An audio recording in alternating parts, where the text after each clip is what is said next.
Bikin kaget, pendukung Anies Baswedan tidak menerima kemenangan Prabowo. Baru-baru ini ada oknum dari pendukung Anies yang akan mengepung kantor KPU bersama teman-temannya karena menurut pendukung Anies Muhaimin, Prabowo itu curang. Hari ini ada 3 berita terbaru dan terupdate tentang Prabowo dan Gibran Raka Buming Raka. Jangan lupa like dan subscribe channel ini dan simak baik-baik. Inilah berita yang pertama. Pilpres 2024 dinilai curang. Sejumlah purnawirawan Jenderal TNI Polri desak Prabowo Gibran didiskualifikasi.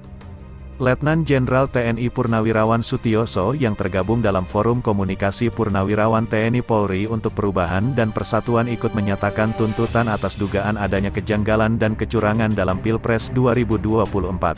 Sutioso beserta purnawirawan TNI Polri itu mengungkapkan tuntutannya agar menolak Pilpres 2024 yang diduga curang. Itulah sikap kami, hendaknya tuntutan-tuntutan itu yang kita sampaikan, ada respons. Karena memang ada bukti yang konkret, ujar Sutioso. Pria yang akrab disapa Bang Yos itu mengatakan temuan dugaan kecurangan Pilpres 2024 itu telah dikaji oleh 43 ahli yang kompeten. Meski mantan Kepala Badan Intelijen Negara 2015 itu tidak ingin menyebutkan nama-nama ahli yang dimaksud, dia mengatakan produk tuntutannya tersebut dapat dipertanggungjawabkan. Kecurangan pemilu itu telah terjadi sebelum, saat penyelenggaraan dan setelahnya, tutur Sutioso. Untuk diketahui, Sutioso adalah Dewan Pengarah Timnas Amin, tim pemenangan pasangan calon nomor urut 1, Anies Muhaimin. Tuntutan yang dibacakan oleh para jenderal itu menyebutkan lantaran adanya dugaan praktik kecurangan dalam pemilu, mereka melayangkan protes keras atas deklarasi kemenangan paslon nomor urut 2. Mereka menilai paslon Prabowo Gibran tidak sepantasnya mendeklarasikan kemenangan yang hanya mengacu pada hasil hitung cepat semata.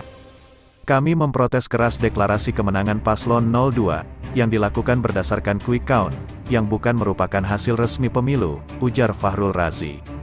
Fahrul Razi juga menjelaskan agar pihak berwenang secara tegas harus mendiskualifikasi paslon 02. Mendesak kepada yang berwenang untuk mendiskualifikasi Prabowo Gibran sebagai paslon 02, pada Pilpres 2024, tutur Fahrul Razi. Lebih lanjut, Fahrul Razi mengatakan 3 Pound Falkland Islands mendesak agar menjadi pelajaran bagi pejabat negara, bahwa Presiden Joko Widodo untuk mundur atau dimakzulkan.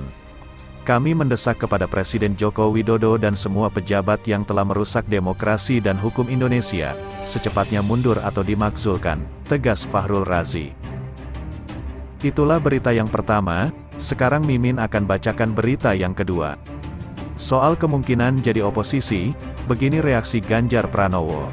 Calon Presiden nomor urut 3, Ganjar Pranowo menanggapi saat ditanya soal kemungkinan dirinya akan menjadi oposisi jika pasangan Capres nomor urut 2, Prabowo Gibran dinyatakan sebagai pemenang oleh KPU. PDI Perjuangan pernah ada di luar pemerintahan, kata Ganjar. Ketika ditanya lebih lanjut, Ganjar enggan memberikan tanggapan panjang.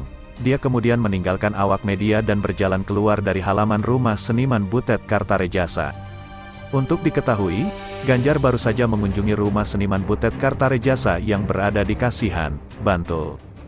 Dia datang didampingi sang istri, Siti Atikoh. Dalam pertemuan itu, ada pula sejumlah seniman dan aktor, salah satunya yang terlihat pelawak Marwoto, Encik Krisna dan lainnya. Dalam kesempatan itu, Ganjar mengaku senang karena selama kurang lebih 1,5 bulan masa kampanye, beberapa seniman turut memberi dukungan, bahkan, hingga saat ini masih berjalan bersama. Luar biasa 1,5 bulan perjuangan kita dan saya senang hampir semua yang pernah berjalan bersama saya mereka tidak mundur, katanya.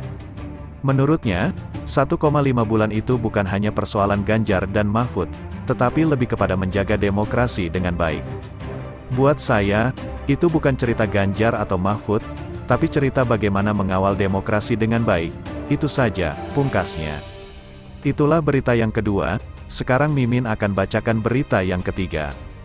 Viral ucapan Mahfud MD yang jelaskan pihak yang kalah selalu menuduh curang, begini maksudnya.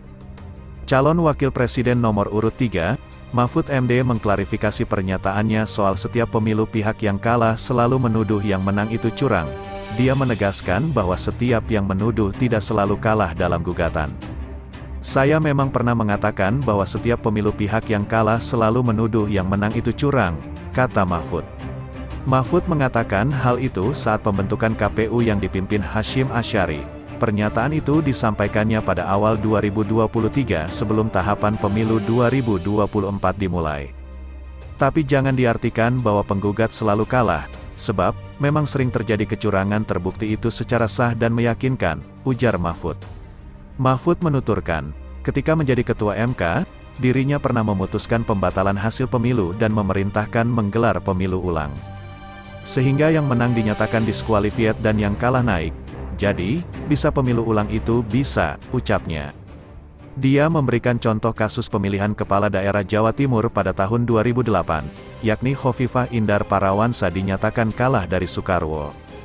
Namun setelah dilakukan pemungutan dan penghitungan suara ulang, Khofifah menang dalam pemilu tersebut. Kita batalkan hasilnya dan diulang, ungkap mantan ketua MK itu.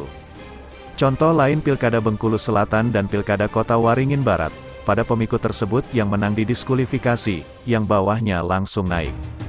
Berita selanjutnya, real count KPU Jateng 82,81%, Prabowo kuasai kandang banteng, disusul Ganjar dan Anies. KPU masih memproses perhitungan suara Pilpres 2024.